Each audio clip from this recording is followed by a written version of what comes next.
बिस्मिल्लाहिर्रहमानिर्रहीम। अस्सलाम वालेकुम। मोहम्मद नासिर यूसुफ हाजिर है एपिसोड 72 सीजन 2 अर्तुगरुल गाजी के शॉर्ट रिव्यू के साथ।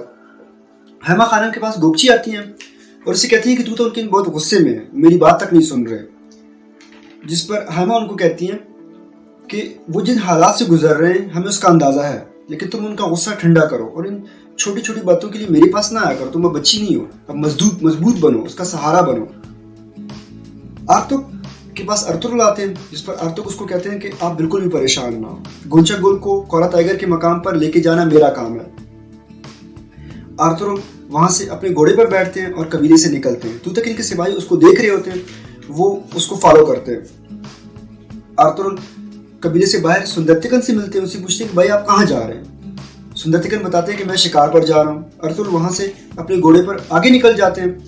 सुंदरतिकन उसके घोड़े के निशान बिठा देते हैं। उसके बाद अपने घोड़े पर बैठकर आगे निकल आते हैं। सिपाही आते हैं, वो सुंदरतिकन के पीछे आ रहे होते हैं, उनको अर्तुगरुल समझ रहे होते हैं। एक जगह सुंदरतिकन जब रुकते हैं, सिपाही उनके पीछे पहुंचते हैं तो वो देखते हैं वो सुंदरतिकन होते हैं। सुंदरतिकन को कहते हैं कि आपकी जरूरत कबीले में, आप लोग कबीले वापस चले जाएं। और वो कबीले वापस आते हैं तो वहां पे तूतकिन उन पर गुस्सा होते हैं कि आपको मैंने एक काम दिया था, आप लोगों से वो भी ना हुआ।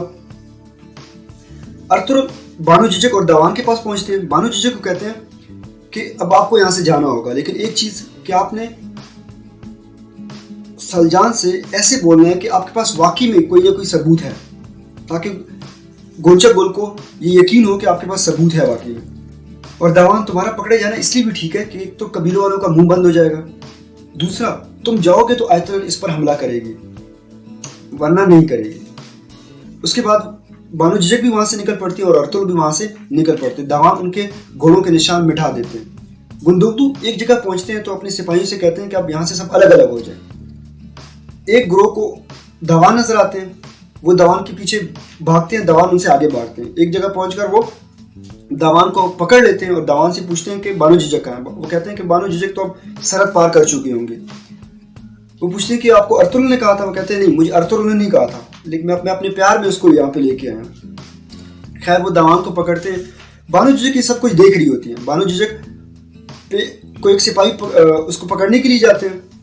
बानो जिजक उसका मुकाबला करती हैं और उसको जख्मी करके वहां से भाग जाती हैं। वो पीछे से आवाजें लगाते हैं कि बानो जिजक यहाँ है, बानो जिजक यहाँ पर है।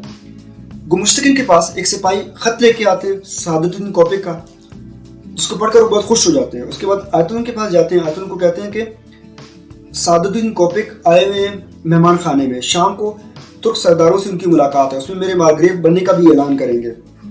वो भी खुश हो जाती है। उसके बाद वो तूतकिन और हैमा खानम को भी इसकी दावत देते हैं कि शाम को आप लोगों ने मेहमान खाने में मेरे साथ जाना है। वो कहते हैं कि बिल्कुल ठीक है, हम आपके साथ जाएंगे। आर्तुगरुल के पास आते हैं, उसका चेकअप करते हैं। चेकअप करने के बाद उसको कहते हैं कि अभी भी आपके बदन में जहर बाकी है। वो पूछती है कि इसका क्या इलाज होगा। तो उसको कहते हैं कि इसका इलाज कोरा टाइगर के मकाम पर एक कांटेदार पौधा है जिसके फल से आपका इलाज होगा, लेकिन मैं जा नहीं सकता वहां पे, उसके लिए किसी और को जाना पड़ेगा। जिस पर गोंचा गुल कहती है कि ठीक है, मैं चली जाती हूँ। शाम को कबीले के कुछ अहम शख्सियात हैमा खानम के पास आती हैं और उसे कहती हैं कि तूतकिन ने हमारे भाई अर्तुगरुल पर बहुत बड़े बड़े इल्जाम लगाए हैं, ये बहुत गलत है। जिस पर हैमा खानम कहती है कि आप बिल्कुल भी परेशान ना हो, पहले भी लोग इल्जाम लगाते रहे और वो झूठ साबित होते रहे, और इसी पर किसका खिताम होता है। वस्सलाम।